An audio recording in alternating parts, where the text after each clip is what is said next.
Oh, grabe itong issue ngayon. Grabe itong issue ngayon kay ano, kay Jinggoy Estrada. Ano, isipin niyo, yung pamacho ano ni Jinggoy, yung pala, double-bladed pala 'to.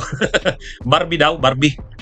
Sabi ng isang dating Mati Idol, aktor, no? Si itong Ruby Tarusa ba to?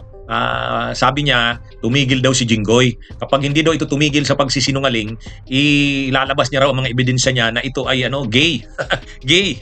Matindi. Totoo ba 'yan? Parang ano 'no, parang nakakaasiwa na isipin na si Jinggoy gano'n. Rustom Padilla, macho dati, yung pala ano, oh.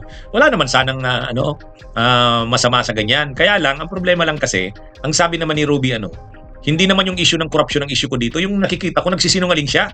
Oh, liar daw si Jinggoy. Kaya pag hindi pa daw ito tumigil sa pagsisinungaling, ilalabas niya raw ang kung anong totoong ano ni Jinggoy, yung mga ano nito. At wag daw siyang hamunin ni Jinggoy. Ay ano ba 'yan? Ang tindi ng problema ngayon ni Jinggoy.